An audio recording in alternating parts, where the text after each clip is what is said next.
జగన్ గారు last time వచ్చారండి, కానీ ఇక్కడ సమస్యలు ఏమున్నాయి ఎవరిని ఏం అడగలేదండి. ఆయన మామూలుగా పాదయాత్ర చేసినప్పుడు కూడా వచ్చి చూశారు, కానీ అసలు ఇక్కడ ఉన్న సమస్యలు ఏమీ అడగలేదు. ఎంతసేపు ఉన్న రైతుల బాధలు అడిగారు, కానీ ఇక్కడ ఉన్న చేనేత బాధలు కూడా చూడాలి కదా. ఇక్కడ చేనేత వర్గం ఎక్కువగా ఉంది, వాళ్ళ బాధలు కూడా ఆలోచించాలి కదా. ఏమి ఆలోచించకుండా వెళ్ళిపోయారు. మరి అలాంటి వాళ్ళు ఎంతమంది సీఎంలు అయితే మా ఊరు బాగుపడుతుందని మేము ఎలా అనుకుంటాం?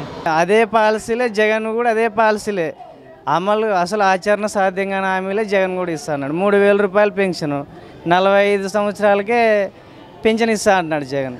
ఏ విధంగా సాధ్యమవుతుంది? ఇప్పుడు నిరుద్యోగులు చదువుకొని జాబ్ కోసం 40 ఏళ్ళ పాటు పెళ్ళిళ్ళు చేసుకోకుండా ఉన్నారు, వాళ్ళు జాబ్ ప్రయత్నాల్లో ఉంటారు. ఇంక 45 ఏళ్ళకి పెన్షన్లు ఇస్తానంటే నేను దేశాన్ని సోమరిపోతులు చేసినట్టే జగన్ కూడా. ఆయనకు కూడా ఆచరణ సాధ్యంగా హామీలు ఆయన కూడా ఇస్తున్నాడు. ఆయనకు కూడా సాధ్యం కాదు. వాస్తవంగా ప్రజల్ని పేదరికం నుంచి, రైతులని కష్టాల నుంచి, వ్యవసాయ కూలీలని వాళ్ళకు ఉపాధి లభించే విధంగా యువకులకి నిరుద్యోగులకి లాభం చేకూర్చే ప్రత్యామ్నాయాలు వీళ్ళిద్దరు కూడా ఎవరు చూపడం లేదు. ప్రధానంగా రాష్ట్రంలో వాళ్ళు ఎంతసేపులో ఉన్నా వాళ్ళ కుర్చీ కోసం మభ్య పెట్టడానికి ప్రయత్నిస్తున్నారు తప్ప ఇంకొకటి ఏం లేదు.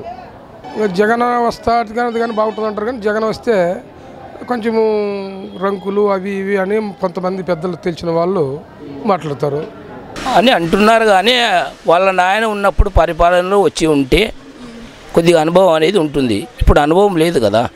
అనుభవం లేదు కాబట్టి ఏం చేస్తారో ఎక్కడ చేస్తారని జనాల్లోని కొద్దిగా ఆతృత. ఆయనకు అంత అనుభవం ఉందో లేదో కదా మేడం.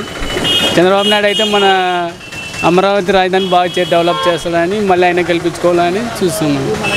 లేదండి, ఇప్పుడు స్టేట్ వాళ్ళు నమ్మే పరిస్థితులు లేదండి. సిబిఎన్ అంటే బాగా అనుభవం ఉంది, డెవలప్ చేస్తాడని అనుకుంటున్నాం. జగన్ మాకు తెలియదు, ఆయన అక్కడే మాకేం తెలియదు. చంద్రబాబు అయితే ఏమంటే కొంచెం వర్షాలు లేవు మేడం, ఏడు చంద్రబాబు బాగా చేస్తున్నాడు. మాకు చంద్రబాబు వస్తే మీరు మనం చెప్పలేము, ఏం చెప్పలేము. ఆయన కొత్త, ఆయన చూడాలా ఎట్లా ఉంటాడు ఏం కథ. ఈ వీడియో గనుక మీకు నచ్చినట్లయితే లైక్ చేయండి, షేర్ చేయండి. మరిన్ని వీడియోస్ కోసం మా ఛానల్ను సబ్స్క్రైబ్ చేయండి.